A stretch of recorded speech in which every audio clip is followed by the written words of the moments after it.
नमस्कार दोस्तों, आज हम बात करेंगे जो आपकी राजस्थान पुलिस की वैकेंसी होने वाली है यानी कि उसकी जो दौड़ होगी, उसके लिए आपको कौन-कौन से डॉक्यूमेंट्स है वो लेकर के जाने हैं और आपको जो ये डॉक्यूमेंट्स है वो कहाँ से बनवाने पड़ेंगे, संपूर्ण जानकारी है दोस्तों आपको इस वीडियो के अंदर जानने को मिलेगी, तो आप वीडियो को है वो एंड तक ज़रूर देखें। दोस्तों हम बात करते हैं आपकी जो डॉक्यूमेंट्स है उनके बारे में, तो ये जो नॉर्मल डॉक्यूमेंट्स है वो आप सभी को पता होगा Aadhaar card, voter ID, mobile number, email ID, हस्ताक्षर और पासपोर्ट साइज़ फोटोग्राफी। इन सभी के बारे में आपको है वो पता होगा, लेकिन हम है वो विशेष बिंदुओं की तरफ चलते हैं और विशेष कौन-कौन से डॉक्यूमेंट्स है, उनके बारे में है हम वो बात करेंगे। देखो पहले बात करते हैं हम 12th के बारे में। देखो यहाँ पर आपको दिया हुआ है कि 10th और 12th के आपको डॉक्यूमेंट्स के बारे में।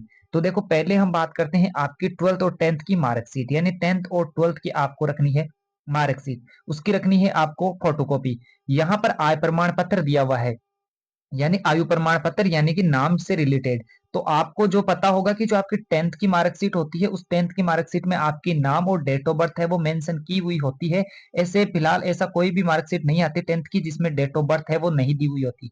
डेट ऑफ बर्थ है वो 10th की मार्कशीट में दी हुई है तो आपको यहाँ से कोई भी एक्स्ट्रा डॉक्यूमेंट नहीं रखना है। यहाँ पर आपको 10th और 12th की मार्कशीट रखनी है। उसके बाद आपको कौन से डॉक्यूमेंट रखने हैं तो देखो यहाँ पर आपको जाति प्रमाण पत्र जाति प्रमाण पत्र की बात कर लेते हैं। देखो जाति प्रमाण पत्र एससी और एसटी के लिए है, वो तो फिलहाल चलता ही है। लेकिन जो ओबीसी आपकी ओबीसी वर्ग होता है, ओबीसी वर्ग के लिए 1 साल से पुराना है वो डॉक्यूमेंट्स नहीं होता है। 1 साल से पुराना डॉक्यूमेंट्स है आपको जाति प्रमाण पत्र का वो नहीं रखना है। इस चीज़ का आपको विशेष ध्यान रखना है कि आपका जो डॉक्यूमेंट्स है वो 1 साल से पुराना नहीं होना चाहिए, ठीक है? उसके बाद में आप बात करते हैं हम ईडब्ल्यूएस वालों के लिए। तो ईडब्ल्यूएस वालों का जो प्रमाण पत्र है वो 2024-25 का होना चाहिए और ओबीसी वाला भी 1 साल से पुराना नहीं होना चाहिए, ठीक है? उसके बाद हम बात करते हैं राजकीय कर्मचारी जिनके जो पहले एक्स सर्विसमैन वगैरह है या किसी अन्य नौकरी में कार्य कर रहे हैं, तो उनके पास उनका सर्टिफिकेट होना चाहिए, जो उनको फिलहाल पता होता है कि कौन-सा सर्टिफिकेट होता है। उसके बाद अगर किसी का परिवार से कोई व्यक्ति शहीद हुआ यानी कि जिसका पापा वगैरह शहीद हुए हैं पुलिस के अंदर नौकरी करते हुए,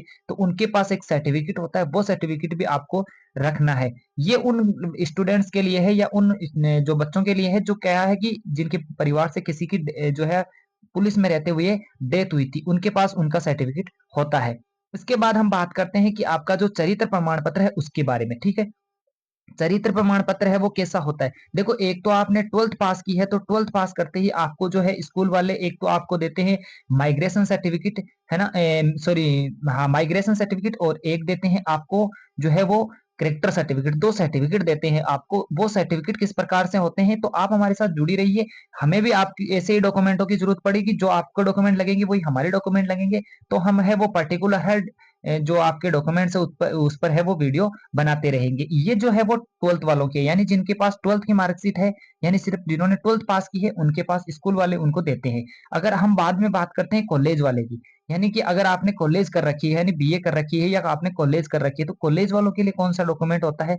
बीए, एमए जो भी है आपके कॉलेज वाले, तो कॉलेज वाले हैं वो भी आपको उसी प्रकार से एक सर्टिफिकेट देते हैं जिसे हम कैरेक्टर सर्टिफिकेट कहते हैं। किस प्रकार का होता है हम अगले वीडियो में उसी के बारे में बात करेंगे। जैसे हम आपको दिखाएंगे कि हमारे पास कैसा सर्टिफिकेट है, उस प्रकार से आपके पास भी वैसा ही सर्टिफिकेट होना चाहिए। उसके बाद हम बात करते हैं सेवानिवृत्ति और पेंशन संबंधी, जो पहले से सेवा में है उनके लिए है। आपको इस पे फिलहाल कोई बात करनी नहीं है क्योंकि जिनके पास है उन सबको ये सब चीजें पता है, क्योंकि उन्होंने पहले डॉक्यूमेंट वेरिफिकेशन है वो वैकेंसी में करा रखा है।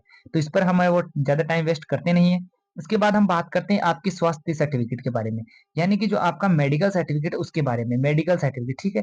मेडिकल सर्टिफिकेट है वो कहाँ से बनेगा तो आपका जो जिला अस्पताल होता है वहां से है वो आपका मेडिकल सर्टिफिकेट है वो बन जाएगा। इसके लिए आपको एक फॉर्मेट लेना है। फॉर्मेट लेने के बाद किस प्रकार से इसकी आगे की प्रोसेस है वो आप हमारे साथ जुड़े रहिए। हम भी तो मेडिकल सर्टिफिकेट बनाएंगे तो आपको भी बता देंगे कि किस प्रकार से है।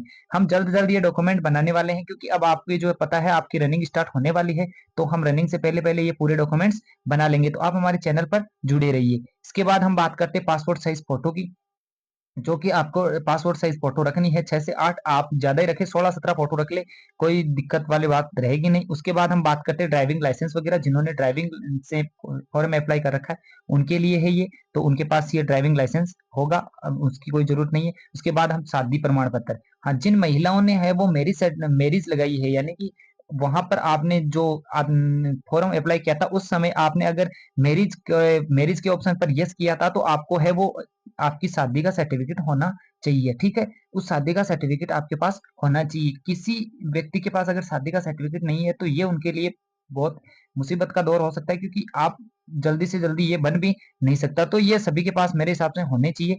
उसके बाद ड्राइविंग लाइसेंस की बात होगी। ड्राइविंग लाइसेंस है वो आप सभी को पता है, जिनके पास ड्राइविंग लाइसेंस है उनके बारे में है ये। उसके बाद जो जरूरी प्रमाण पत्र है विशेष छूटों पर मांगे गए हैं वो, जिससे कि आपकी जो है आप स्पोर्ट्स कोटा से हैं तो आपके पास जो सर्टिफिकेट है वो होने चाहिए। एनसीसी से हैं तो आपके पास एनसीसी वाले सर्टिफिकेट होने चाहिए। जो भी इसमें जो है वो वैकेंसी में मांगी गई थी, आपने फॉर्म अप्लाई करते समय जो है वो डॉक्यूमेंट्स लगाए थे, वो डॉक्यूमेंट्स आपके पास होने चाहिए। तो ये है आपके डॉक्यूमेंट्सों के बारे में बात होगी कि कौन कौन से डॉक्यूमेंट्स है वो आपको यहाँ पर चाहिए, और ये डॉक्यूमेंट्स है वो किस प्रकार से बनेंगे। तो देखो, अब हमारे पास एक तो बात करते हैं हम कैरेक्टर सर्टिफिकेट की, ठीक है, चरित्र प्रमाण पत्र की। चरित्र प्रमाण पत्र है वो किस प्रकार से बनेगा या किस प्रकार का होता है, क्या फॉर्मेट है और किस प्रकार का होता है, तो इसके बारे में है हम अगले वीडियो में इसी के बारे में बात करेंगे, क्योंकि हमें भी यही बनाना है। उसके बाद आपको एक मेडिकल वाला, ठीक है, मेडिकल सर्टिफिकेट। मेडिकल सर्टिफिकेट किस प्रकार का होता है और कितना पेमेंट लगता है, इसके बारे में भी हम बात करते हैं, और हॉस्पिटल में किस प्रकार से कौन कौन से डॉक्टर इस पे साइन करते हैं और किस प्रकार से बनता है। तो आप हमारे चैनल के साथ जुड़े रहिए। हर अपडेट है वो राजस्थान पुलिस की, आपको दौड़ तक जो भी डॉक्यूमेंट्स चाहिए वो पूरे डॉक्यूमेंट्स किस प्रकार से बनेंगे, क्या क्या सेट रहेगा, हम आपको वीडियो में प्रोवाइड करवाते रहेंगे। तो प्रतिदिन आपको है वो जानकारी यहाँ पर मिलती रहेगी। उम्मीद करता हूँ दोस्तों जानकारी पसंद आई होगी। जानकारी पसंद आई तो वीडियो को लाइक करें, चैनल को सब्सक्राइब करके जरूर रखें, क्योंकि यहाँ पर आपको है वो रनिंग से जितने भी पहले जो भी जानकारी है वो आपको यहाँ पर मिलती रहेगी। धन्यवाद।